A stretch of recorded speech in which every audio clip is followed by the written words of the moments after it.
which have to be on free TV has been drawn up. It includes England's Ashes Test and World Football qualifiers. It's to make sure everyone can watch. If you want to be a nurse, you'll need a degree. From 2030, new nurses will have to do a 3-year course. It's because the government says the job is more complex. Model agencies are to be banned from charging upfront fees. It's to stop young hopefuls being exploited. Some take money from teenagers but don't find them work.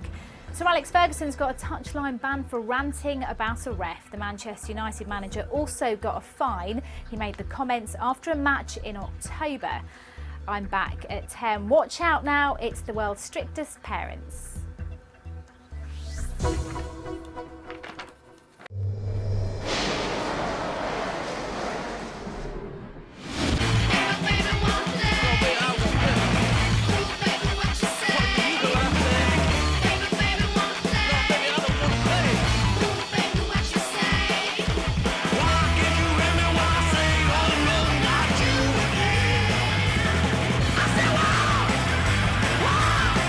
If you're not first, you're nothing.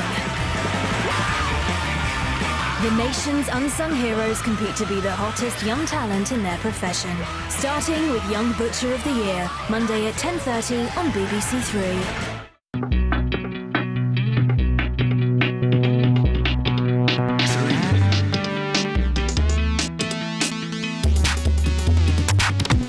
Too busy to catch tonight's EastEnders over on BBC One? Fear not. Catch it in an hour here on 3 after some strong language in New, the world's strictest parents. Around the world, many parents raise their kids on a diet of strict discipline. Do not come back until you have checked your answers. Rigid boundaries. Drinking, drugs and sex, they're selfish behaviours that destroy lives. And immediate consequences. Some people might say that my parents are strict, but we would rather call it love. But can traditional parenting change the lives of rebellious British teenagers? I need some more booze. Where's my booze? As soon as someone says you will do this, the first thing I say is no, I won't. I can't wear a murder either. Like, I can just do anything I want. Big lack of respect for authority. I go to bed whenever I want, I wake up whenever I want. I don't care what anyone else thinks about me, because it's up to me, isn't it? To find out, 2 teens who've never met before will leave their fraught families behind. Don't embarrass your family. And head off to the far corners of the world where they will live according to strict rules imposed by new parents. In my house, you're going to do as I tell you to do. Please let me make it very clear. My children won't define it. This is wrecking my head. This is wrecking my head. When I banish really hard. I'm sick of being treated like a little kid when I'm not a little kid. Shut up and listen to me. No. You are a child, you're a minor. In the US, you have to do what an adult says. They are actually into... The British people's moral fabric is disintegrating.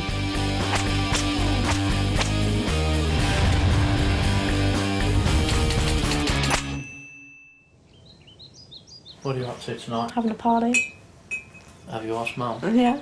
No, you didn't. Yes, I did. It was, I'm having a Oh party. no, bollocks, Mum. I'm not even staying in here because you're just making that up. What? 16-year-old Gemma Lyons is an angry young woman.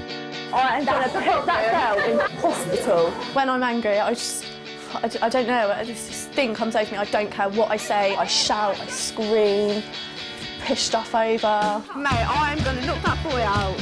I could describe Gemma as Beelzebub personified. The pure hatred and venom, I can't understand where it's come from.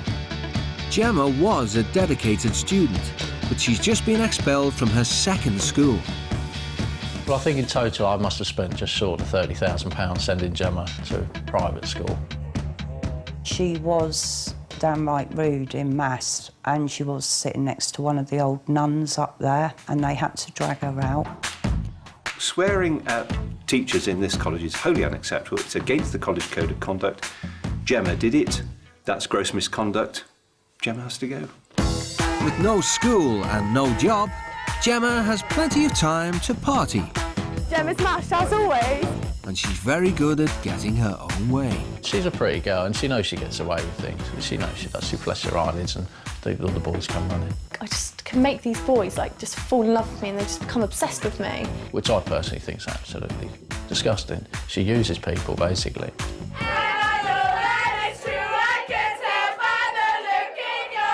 I would like Gemma to change because I think the whole family would get on so much better. We could do more things together, like go out for family day. She does actually seem to be getting worse. And she can just make everyone's life hell. So this is the big wide world now. You know, you've been kicked out of everything you've ever been in, and there's no more last chances. I just picked him up. What is that? What? On your up here. I got that piercing done, didn't I? 17-year-old Jack Travers' obsession with goth culture is driving his mother mad. What is that then? What? Well, because we already said about it, and I said I didn't want you to have it. Well, it's my decision, isn't it? If you were whinging about one in my face, then fair enough. But it's... You've got enough in your face. Yeah, but it's not on show, is it? We're getting booze in a minute, shut up! He's got into this goth stuff. He's just put himself in this little category now. It definitely was a conscious effort to change my appearance to be, you know, someone who people would like and, you know, so I can have more friends and, you know, not just be the person I was. Jack was a very loving boy. When he gave me away at our wedding, he was proud as punch to stand up there, to take me down the aisle, and he suddenly changed to a stroppy teenager that couldn't care less. Jack's dropout lifestyle isn't the only source of tension with his parents. Well, I use Catherine's hair straighteners. I don't get on with my family at all. You just constantly have a go at me all the time. Nothing I can do is ever right, is it? Jack is openly bisexual with his friends, but refuses to discuss his sexuality at home for fear of being ridiculed. He's a confused boy. Very confused. About everything. Played with all them Barbies when he was younger. Well, I blame you for that. You know, we can't sit down and have dinner without someone making some comment about me. He's standing there having a fag. He stands there like this. He's like a big woman. He's awful. Half the time I'll just come sit in my room for the night or I'll go out. But they don't seem to care. That upsets me. You know, they get a laugh out of it. I hope Jack will conform with life a bit more than he's... Yeah. I'm just terrified that he's going to end up being a dropout. To try and get their lives back on track, both families have agreed to send their wayward teenagers to live with strict parents on the other side of the world. Don't embarrass your family. I won't. Be good. Stop mincing. He's definitely mincing. The new family, they're going to get a spoilt little boy. I don't know, they've got a big shock coming, I think. I'm relieved because I actually need 9-10 days away from her at the moment. Someone who's never experienced quite what Gemma's like, I really don't know how they're going to react. Hey, you right? Good. Snake? Gemma, you? Jack. Jack? Yeah. Do you want a fag? Oh, God. There you go. Cheers. Jack and Gemma are heading here, the Ayalon Valley in the centre of Israel.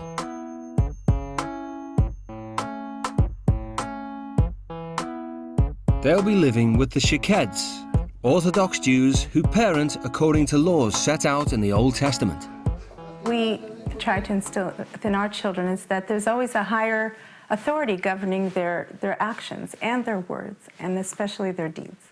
Mum Zippy is a writer, while Dad David is a lawyer. They have 5 children. I think the British teens are going to be quite shocked when they first come. But after living here for a week, I hope they're going to understand that we make good choices in life. David and Zippy emigrated to Israel from Los Angeles to lead a more religious life. They rule their home with a quiet authority. Every individual must fulfill a particular role or niche in this world. We're caretakers of our children. We're here to make sure that they can be the best they can be. The Sha-keds restrict access to anything they consider a negative influence on their kids. We're very careful as to what we expose our children to, where they're allowed to go, the kinds of movies or even television programs that they're able to watch. We even screen the books that they read for vulgar language, etc. I think a lot of teens in the outside world do get exposed and do take part in a lot of partying events, and that's one thing that I'm happy that I'm not a part of. The biggest sin, so to speak, from a Jewish point of view, is not utilizing your God-given talent and potential. After a 5-hour flight, Jack and Gemma touched down in Tel Aviv, Israel's most cosmopolitan city. I'm excited. Yeah, I'm excited too. I need a fag though.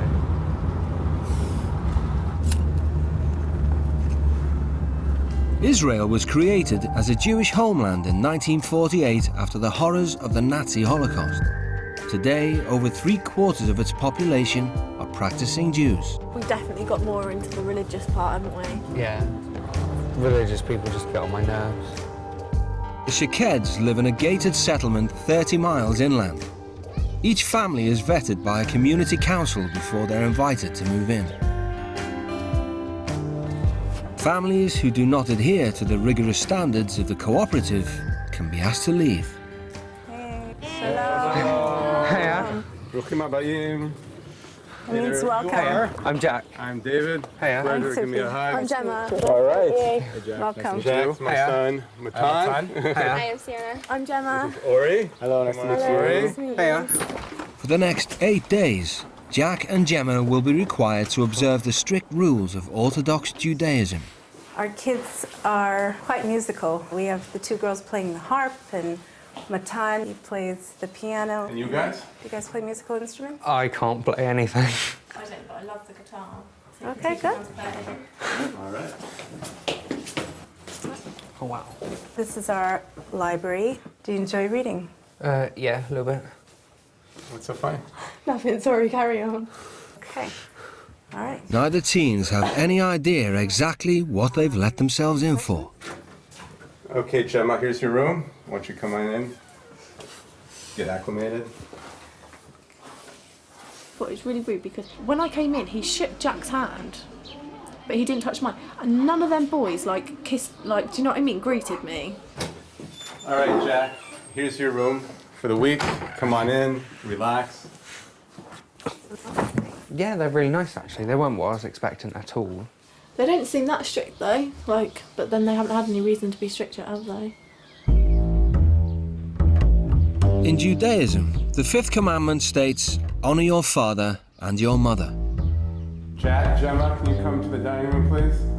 Before the Sha-keds are willing to fully welcome the teens into their home, they want to explain the principles that govern their house. Shalom, shalom. We want to welcome you again. We want to right now go over some of the house rules. You're coming into an Orthodox Jewish home. You're also in a very religious community. Girls dress quite modestly. In other words, they wear long sleeve shirts, at least up to the elbows. Well, I'm sorry, but I haven't got any of that, so. Okay, so we're going to have to take care of that. Another biblical commandment is that men may not dress in women's clothing. Makeup will not be permissible for a man. Sit there saying okay, it's not fucking okay, is it? There's no cussing, there's no smoking in this community, no alcohol. There is no physical contact whatsoever between the sexes. Boys may not even so much as shake hands with girls and vice versa until one is married. Okay, so I think for now, let's just move on to the living room and we'll be with you in a few minutes, okay?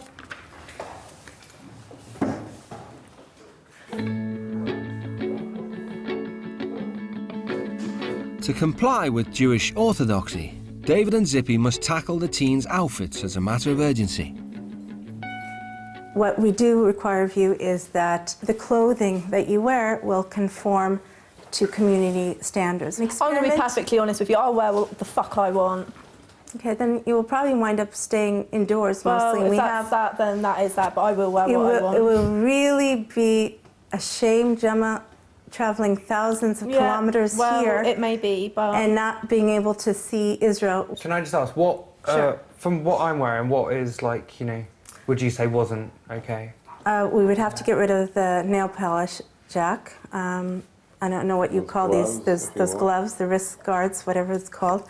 Jews, religious Jews, cover their hair with a kippah. You have two choices, basically. Wear your hair up in a baseball cap, so they don't see that you have long hair, or you can choose to cut your hair. What's wrong with having long hair, though?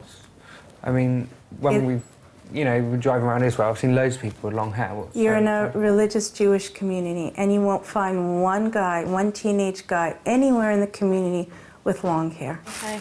Neither Gemma nor Jack are at all religious.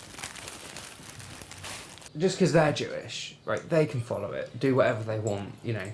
Okay, I'm living in their house and I'm in a Jewish community. They said, oh, you'll stand out if you don't do this. But I mean, I don't care if I stand out or not. I think I best give these in. They can have one thing of nail varnish, but I've got another one, so that's all right. Hoping for an easy life, Gemma decides to try and make a good first impression. Hi. Is this okay? Because it covers and it covers. Actually, it's not. You could still see here. So I think... Oh, come on, you're being a bit picky now, let's be honest. No, I'm being honest. So I'm happy to help you find something that's more appropriate. No, this will be fine. Sure, if you'd like to stay in the house, that would be fine. Yeah, this will be fine. I can totally understand where they're coming from with every single one of the rules because it's their religion. I totally understand. What I don't like is the fact that they're trying to force them on me. Gemma seems to be quite spirited, and she's really wanting to test the limits with us, pushing it, and she might just be banging her head against the wall because we're not going to be moving, budging. The Sha-ked's community is 100% Jewish and promotes education and spiritual growth above all else. As well as obeying the dress code, the teens will be expected to attend synagogue and observe the Sabbath. But for now, Gemma has only one thing on her mind.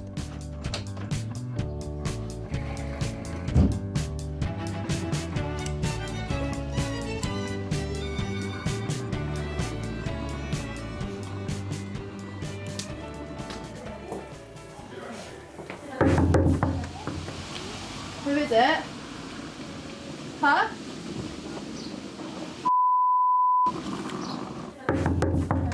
Emma? Yeah, hang on.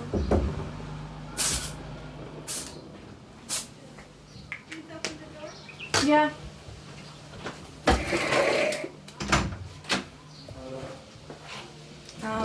You're smoking. No, I'm not. Two of my kids have asthma, and it's actually a health hazard for them to have any smoke anywhere in the house. Can I go outside and have one last cigarette and then I won't smoke? Just one. You've had one your last cigarette here. please. Our standing in the community has a lot to do with how my family is perceived. So, in other words, my own children, they are a reflection of who their parents are. And now you've come into our home as a member of our family this week, and our family will be watched carefully. Okay? She's just boring me. I didn't even listen to the last however long she was babbling on for. She's just boring me. She's saying the same stuff over and over again. Hi, Jack. Hey, yeah, I wanted to speak to you. I've been thinking... Jack has decided that he too has a problem with the Sha-ked's regard for their neighbours. I mean, because to be honest, I don't really care what the community think of me.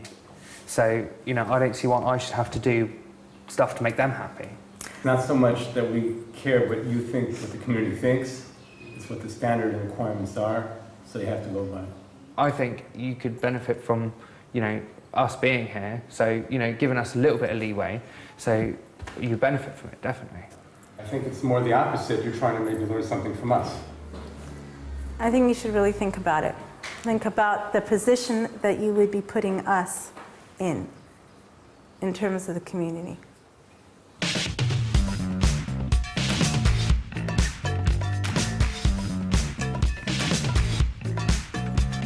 The Sha-keds moved to Israel 5 years ago. Their rules aren't open to interpretation.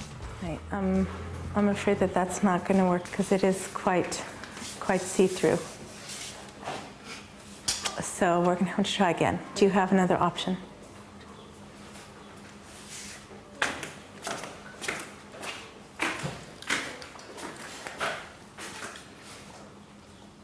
Disappointing. The fact it's too see-through is fair enough, but I have a top on underneath. But I could still see The whole shirt is see-through. I really think you're being totally unreasonable, to be honest. It's the community norm.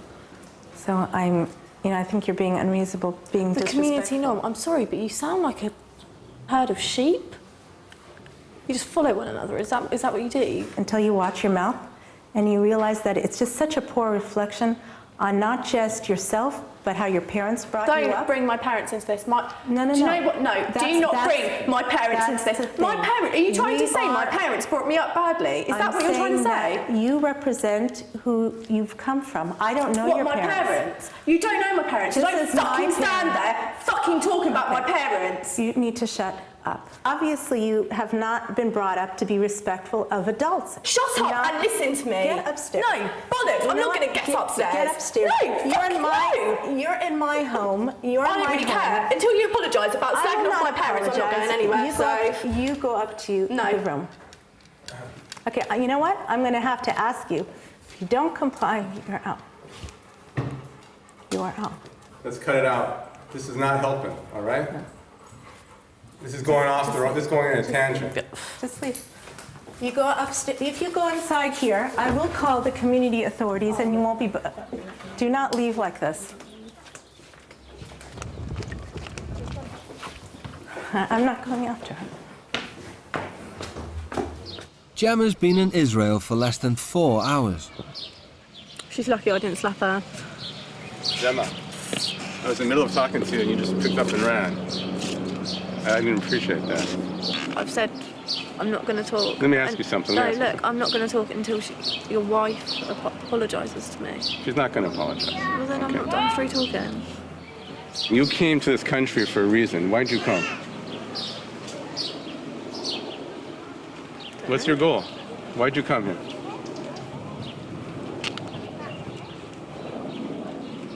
I want to help you out in some way. You came here, I thought, to get some help, to work on yourself in some manner, to go back, maybe try and take a different path. And that way I feel dealing with you is that we're hitting heads. Is this the first time you ever raised your voice to anybody? No. No. So maybe it's not us. Maybe there's something in you that's raging. That's the reason. It may have nothing to do with us whatsoever. Maybe it's something in your past that's bringing this out. The Sha-ked children have never seen anyone behave like Gemma. I was shocked at how she cursed my parents, but that was very uncool. She only met my parents this afternoon, and she already started cursing at them. We don't do that around here. I think there's always a different way to handle a situation than just erupting like that. I think what upset me most about Gemma's outburst was that she screamed and yelled these profanities in front of my children, and that's not anything that they've ever been accustomed to. This is not acceptable in my house. It's certainly not acceptable in front of my own kids. Hi, Jenna. I brought you some mineral water. But the Jewish principle of forgiveness means feeling empathy for the troubles of others.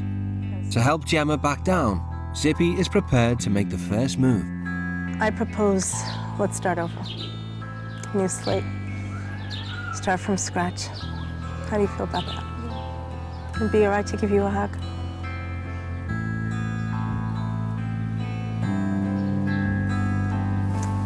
I need to give you a hug. I'm so sorry that you're going to such a hard time. I really am. And I wish I can make it easier for you in some way. I really do. I didn't want to speak because I just got angry. And I'm fed up of making a dick out of myself. Because I just come across as a bitch all the time.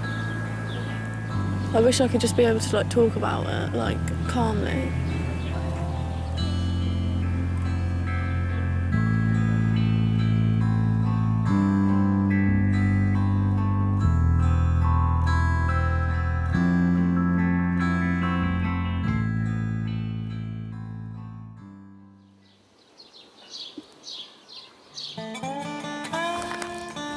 It's the teens' first morning in Israel.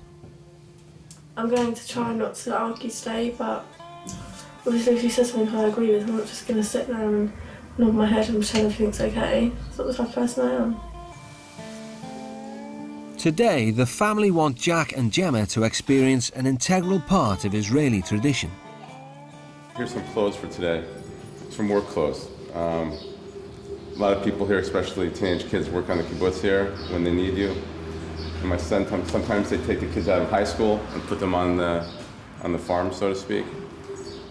The kibbutz is a society established on the principle of social equality, where every member is expected to work together for the good of all. The land that we live on is actually kibbutz land, which they gave up to start this community. So there's a very strong relationship between this community and the kibbutz. And we believe also for our kids that it's important for them to be working and to learn the importance of labor. But right from the off, Gemma is putting herself first and is entirely uninterested in the common good. Pull down the shirt. Gemma. I'm hot. Listen, I got more than one layer too. He's got it. Everybody's got a shirt on. Gemma, until you do, you can stay here. Jack, we're going. Let's go.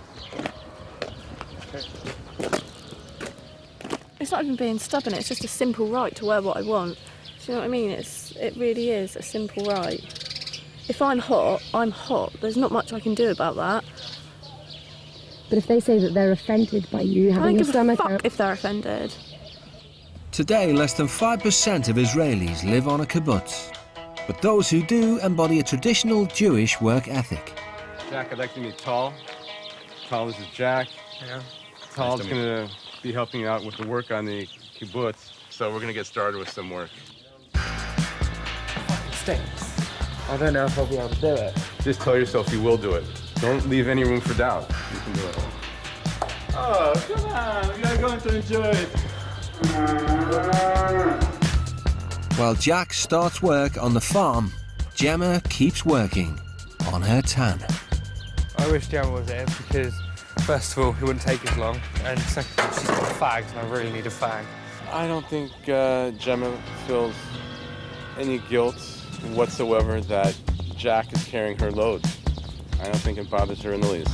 Back home, she could use her looks, and she has a strong personality, perhaps, and she can use the two of them together to get what she wants. And so whatever rule that might exist, she can manipulate. Bored of seeing Gemma waste everyone's time, Tal decides that for him, hard work is more important than dress code. Where do you come from in England? Near London, not too far from London. So you're a city girl? Not really. Not really. So this is going to be your area with the cows, with the trees. Come, lady. Come, lady. He just came and got me. He's like, Gemma, come. It's okay. And he was funny.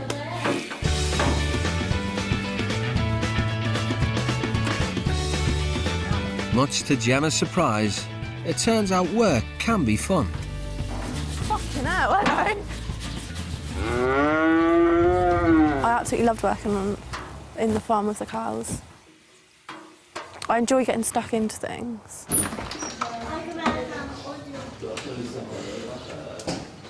Hiya. Hi, Jack. For the Sha-keds, praise is just as important as punishment, if it's deserved. How did it go today?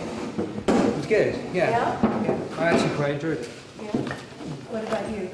I loved it. Yeah? I got a phone call from Tal, and I just want you guys to know that he said the kibbutz cow barn has never in the history of the entire kibbutz been as clean. I mean, he was so thrilled with your work. And The day's experiences have moved Gemma. When I came home, I changed my outfit in something I considered, well, you know, the community would consider more respectable. This was in consequence of something that Zippy said to me. See it through their lenses, I think were the words she used.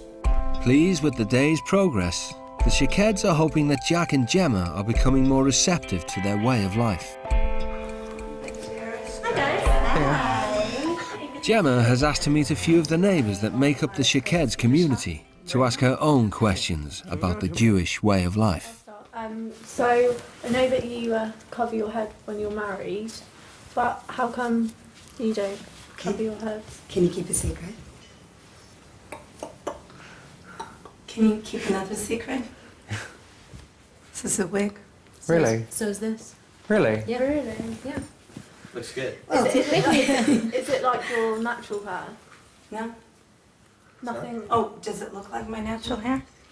Well, that's a real Oh, that's a secret. real secret. That's like asking a woman her ways. The purpose of a wig is to remind us, basically, that we're married. It's a constant reminder that we have something sort of special that only our husbands share with us. Right, I'm What sure do you with look you. for in a girl?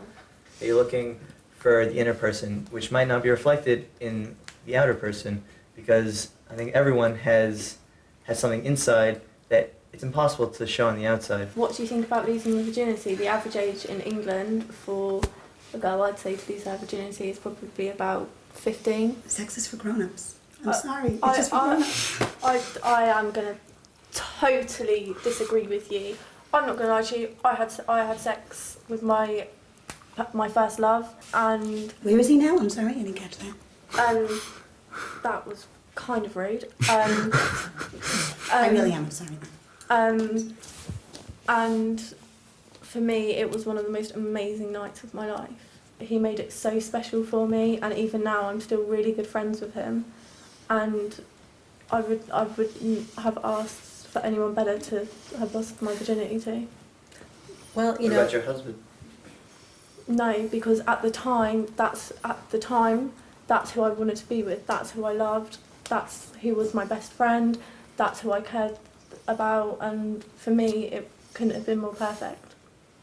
Well, you're lucky that you had a positive experience. A lot of teenagers don't. I'm quite proud of myself that I didn't lose my temper when I felt one of the women offended me. I just told her that I found it quite rude, and that was that, and I was really proud of myself. I can't stand the whole community thing. It's like, I can't, do whatever outside because the community don't like it. It's not what we do in the community. I think, community. If I want to stand out, I'll stand out. It doesn't matter what I dress. If, I'm not part of the community, so, I don't see why I should follow their rules.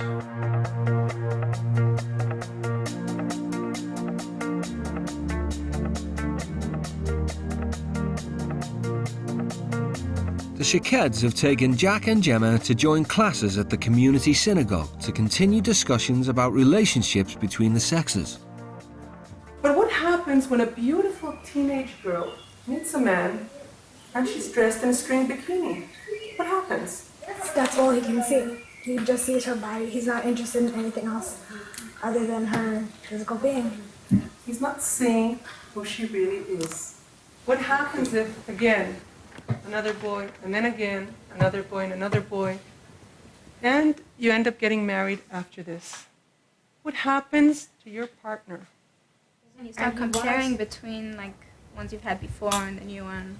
Do you It's not not a think- real husband. Do you not think comparisons can make you appreciate something a lot more? Or the opposite. If he lives up to the comparisons or not. Exactly. So if he does live up to the comparisons, even, he beats them, he's better than the others. Do you not think that makes, increases your love for him? Makes it stronger? Okay, that's an Makes interesting it more, point. makes But it what more if- special because it's rare, because you haven't found it before. Okay, but what if he isn't, and he's a really nice person, and he beats all the people you've had before, but just in the kind of physical stuff he isn't good. So does that make him less special? I didn't necessarily agree with what was said in the lesson, but I can definitely see the logic in it. I haven't been brought up like that. If my family were strong on religion, then I guess I would be. I think it's amazing how where you live totally defines the kind of person you're going to be, really. If them girls grew up where I did, they're not going to be like that, are they? They probably all have had sex by now, got drunk every weekend.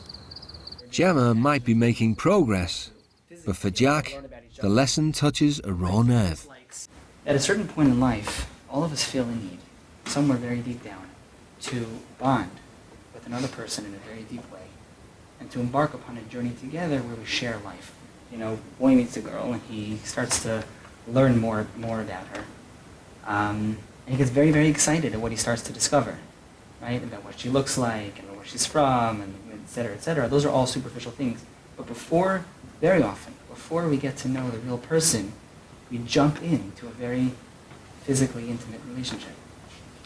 The whole lesson was directed completely at heterosexual couples.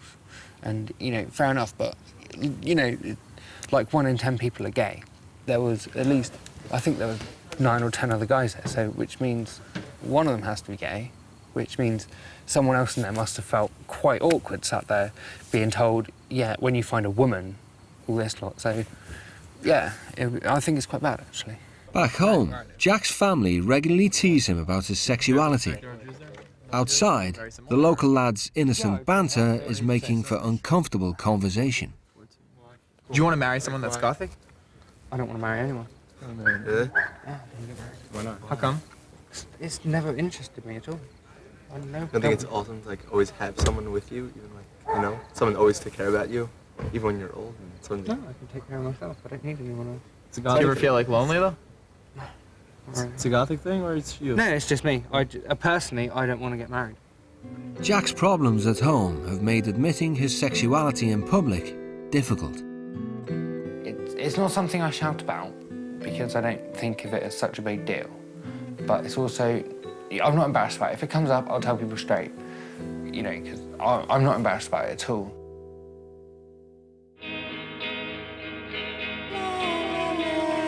Zippy wants to introduce Jack and Gemma to the most inspiring couple she knows. Hi, this is Ruben. Sarah and Reuven van der Roos are survivors of the Nazi Holocaust. Zippy hopes that hearing about their experiences might help the teens look at their selfish behaviors in a new light. Gemma and Jack have been working all week on a few issues. And perhaps more than so many people in this world, you have every reason to feel angry and depressed. And I thought that it would be very beneficial for Gemma and Jack to get to know you a bit. Do you have a sense of how many Jews perished during the Holocaust? I actually don't know. 100,000, was that? 100,000. 6 million people were murdered. Here, I show you a picture. I show you just a picture which might be a little bit more, brings it home to you. I was deported to a concentration camp in Bergen-Belsen. This is me. And this is nearly the only one. This is nearly the only one who is living today. All of them were murdered? All of them, one by one, the whole class. I saw my father more or less murdered by just beating. He was beaten and how do you call dat in English? Hard labor. Yeah, hard labor. This is a real understatement. The Germans just decided by the flip of a switch. You go to the right or you go to the left. To the right means to the gas chambers, and to the left means unbelievable hard labor, which very few could live through. Having lost so much, why didn't you give in to anger and depression? I think that the best way was then just to live on and to manage with the things you still had. At the time you had only one thing to think about, how to get and to stay living till the next day. And the next day the same thing again and again. You have to choose what way you are going. We choose. My sister and me, we were always quarreling, always angry one with each other. And it is a pity that we had to live through a disaster. After the war, we never quarreled again. So me, it teaches that you don't need to quarrel, you don't need to be angry, and please don't have there to be a disaster like this, to teach you this lesson.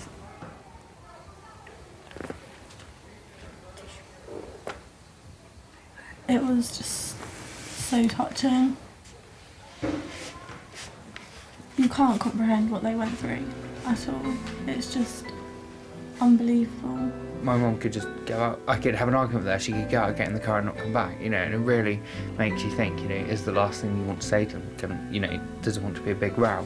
So, you know, definitely make me think about, you know, my relationship with my mum, because I really don't want that to happen.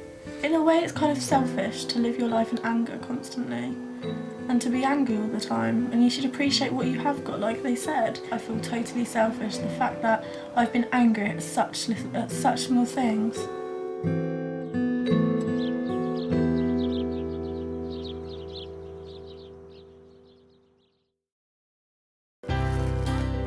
The teens are halfway through their time in Israel. More farm work gives David the opportunity to find out more about Jack. There's a lot about me you know nothing about.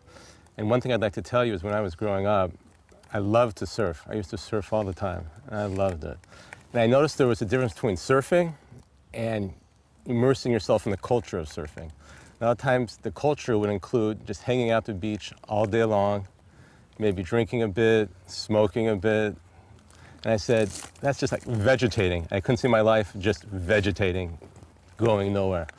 And so when I talked to you about goth, it seems to me that you might like the music, but from your clothes, your piercings, it's like you've immersed yourself, it seems like, in the whole culture of goth. Well, okay, I'm definitely not, you know, the most hardcore goth, you know, there is. Right. When you see people, they're much worse than me. But one of the impressions that I have is that a lot of people that are attracted to it also tend to be unhappy with their life. I don't know exactly what makes me unhappy in my life. Yeah, quite a lot of the time I'll just have really big down moods, and nothing anyone or what myself can do can bring me back up. I just have to get through it. So a lot of your life is on what you got to do in life, you got to do it by yourself, what you feel. Yeah. Yeah, I would say so, yeah. Do you feel like you can't trust people because of that? You only rely on yourself? It's not, I don't know. I don't know if I can trust people or not. I'd much rather get on with stuff myself, to be honest. If you're having problems, it's times like that where you have to learn to open up. Yeah. And go to the people you know love you, care for you, and can help you out. Yeah. David's words of wisdom have set Jack to thinking about his relationship with his parents back home. Yeah, they say, you know, they don't care about my sexuality and that I should tell them. But, I mean, you know, if they didn't care, then why did they keep on asking? And why do they constantly take the piss out of it? Yeah. Jack, I got a letter for you from your mother. Okay. And I'll let you read in private, but if you want to discuss it later, I'm here for you, okay? Okay, cheers. Jack, I'll start with, I think I have never told you enough that I love you and that I am very proud of you and that you are my son. And what you don't know is that I lay in bed at night worrying about you. Whatever you have become, Jack, and wherever you go in your life, I will always be here for you. I want as any mum does the best for her children.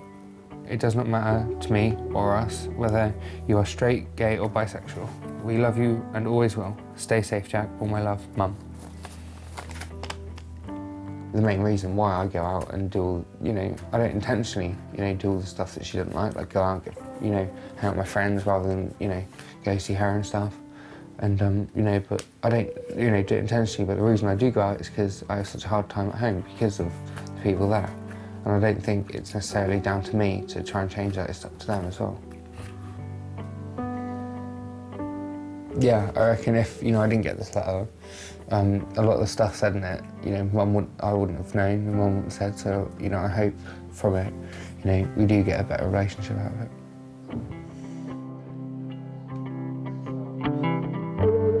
With all the attention lavished on Jack, Gemma has reverted to her couldn't care less attitude.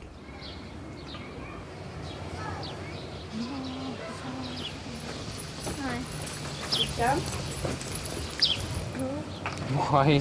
Why what? Why have you done that? Because I need to go to town.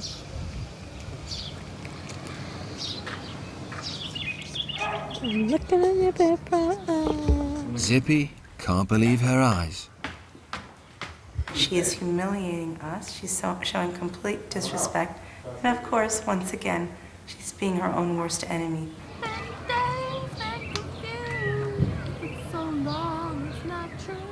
Gemma's utter contempt for the Sha-ked's family values has pushed Zippy to the edge of her tolerance.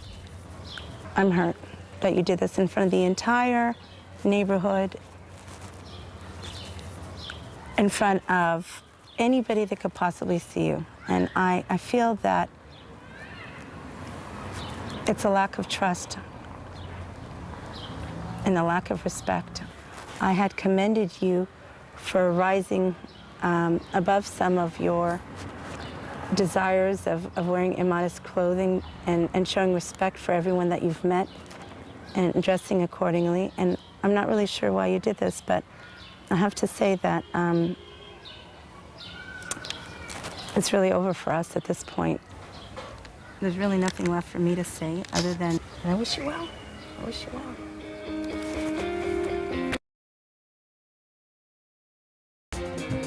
Like so many before her, her patience with Gemma has reached its limit. Is she going? Yeah. She knows how we feel about respect and showing a lack of disrespect.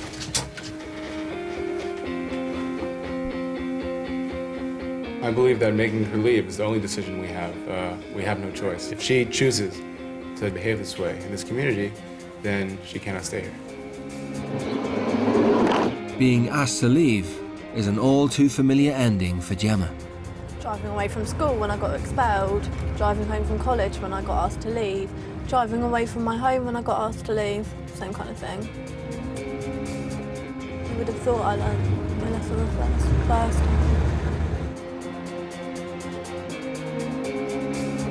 That's my life story. Take one step forward and then 2 steps back.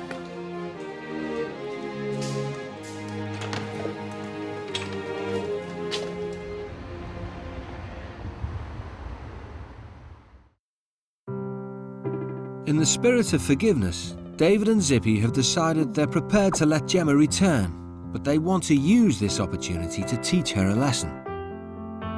She has to contemplate what she did and perhaps acknowledge that she was wrong and some form of an apology and tell us that she's sorry and that it's not going to happen again. At her hotel in Tel Aviv, Gemma has spent the night wrestling with her own stubbornness. David and Zippy want Gemma to find the courage to meet them and apologise. They hope a letter from home will encourage her to do the right thing. Dear Gemma, hopefully having time away has given you a chance to reflect on how you behave, your total lack of respect for both of us. Neither of us deserve to be spoken to like you speak to us. There have been times where we have been so proud of you. Your granddad's funeral. When you wrote such a heartful poem, you read it with such poise and maturity. You had the whole congregation in tears.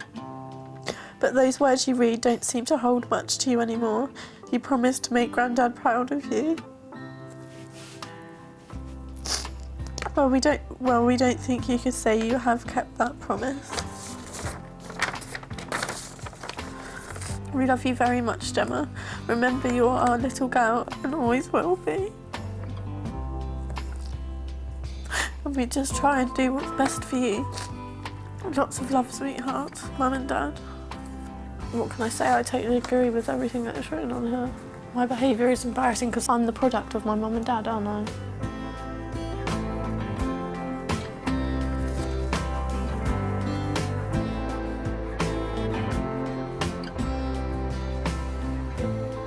I really want to go back. I know it will involve me saying sorry and basically swallowing my pride.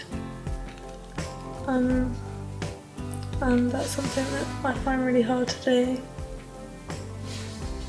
But I'd be so proud of myself, and I think it would be a huge step for me if I did do that.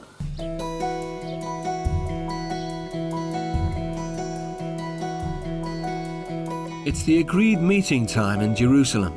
The family are gathered together but there's no sign of Gemma. I think that Gemma's at a critical juncture here. She's either going to throw it all out and say, well, I've messed up again, yet again, and therefore it's finished. Or she's going to say, you know what, I've been given one last chance to redeem myself. I'm going to take that chance.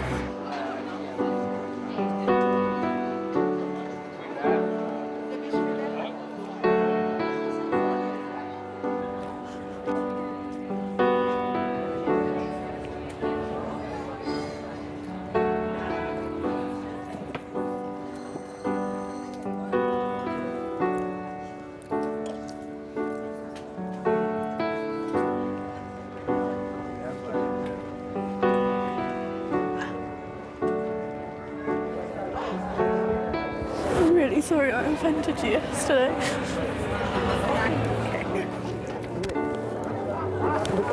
Let's go have lunch, okay? Everyone, Gem's back.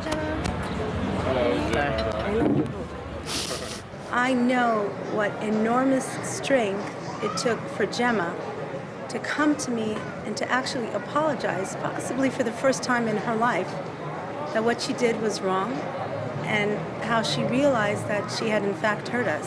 She was able to muster up not only the courage to do this, but also to overcome her anxieties, her fears of appearing weak. One day, if not today, she'll realize that the so-called weakness is actually, in fact, her strength. It's good to have you back. We're all glad to have you back. All of us. Saying sorry is admitting you were wrong, and I had to swallow my pride, and that for me is so hard to do. But I feel really good after I've done it, so hopefully I can do it more in the future. At the Western Wall, one of the world's most holy sites, Gemma gets the chance to enjoy the benefits of simply saying sorry.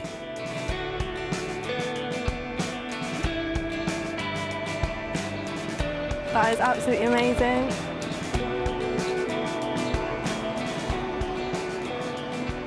According to Jewish tradition, this is where God's presence is greatest in this world, and everybody comes here to put notes in the wall. I'd like you to sit here for a few minutes and think about what you want for yourself, for your loved ones, for the world at large. Note it down, and later we're going to go put it in the wall. Okay?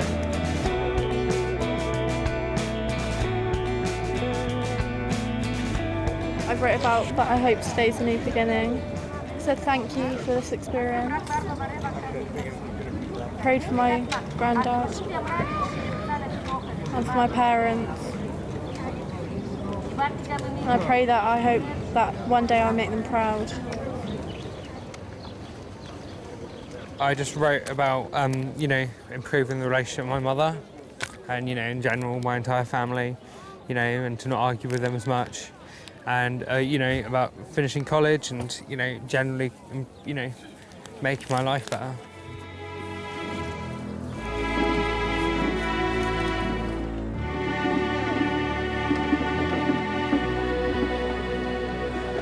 Jack have had a number of days together now, and our time together is approaching an end. And I prayed for you that you find happiness. A big element of happiness is being content and happy with who you are. Find the strength to be yourself and follow it. Okay. It's the end of the teen's time in Israel. Bye-bye. We say in Hebrew, Hitro. Okay? I'll see you later. We should see you soon. Yeah. I learned an enormous amount from both of the kids. Their resiliency, their determination to try again. I'll definitely stay in contact. Yeah. I'm impressed with their maturity to actually, at that age, to pick yourself up, to move to a foreign community, being under the glare of so many people all the time. It's not easy at all. And they were able to keep it together for most of the time and improve. Thank you. We're so proud of you. I'm going to try and improve things. Well, I am going to improve things with my family. I'm going to stop being on the defensive so much, and I need to realise what they're doing is because they think it's the best for me. You see in, you know, the way David and Zippy act to their kids and the way the kids act towards them, the difference is they respect their parents a hell of a lot more than I do. So, you know, I just want a relationship with my parents like they have. All we can ask of Jack and Gemma is that they don't compare themselves to anyone else, but that they become and they strive to become the best Jack and Gemma they could possibly be. Amen.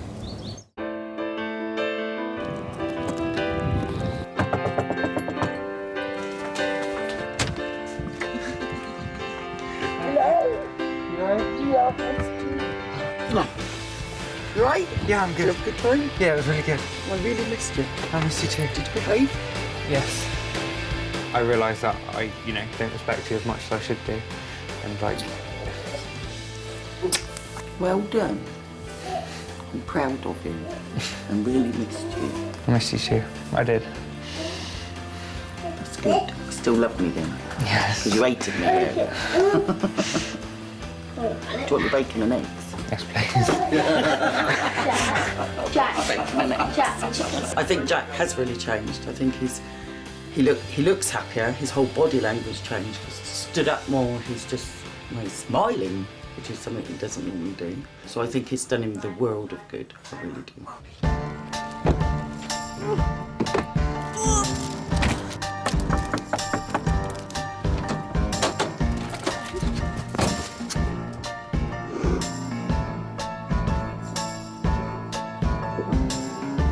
Come on then, how'd it go?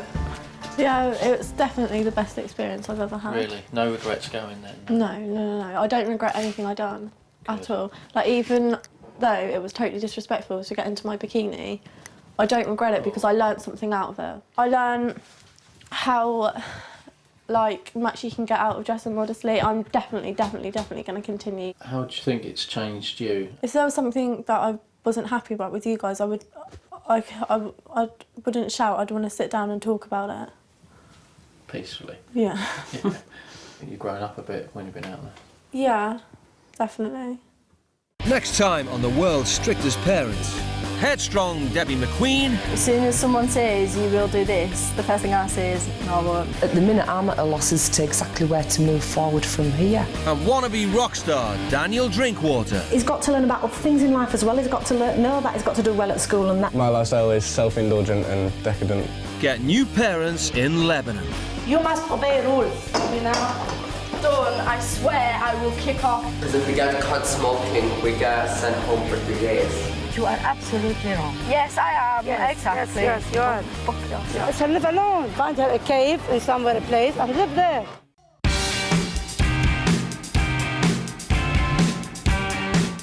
EastEnders next on 3, and Whitney's t-shirt business gets some unwelcome help from someone called Ricky. It might be a while until she becomes the Vivienne Westwood of Albert Square.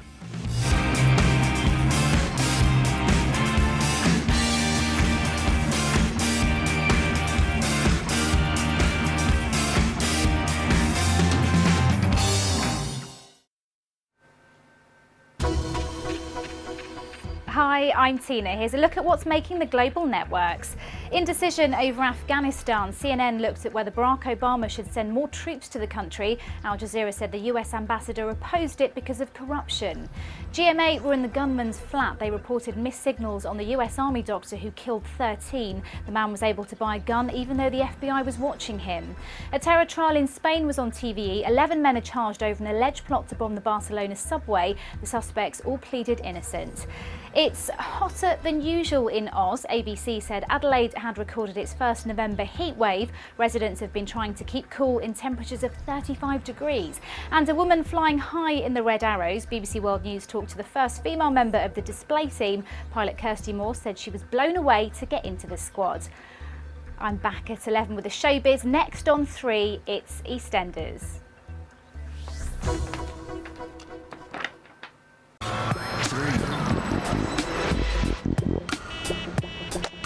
She knows what she wants. He probably picked that brown leather one. Boring brown leather. He's in big trouble. But he's in charge of the cash and has his own ideas. I'm hoping for his life that he has not touched my wood beam ceilings. Good boy.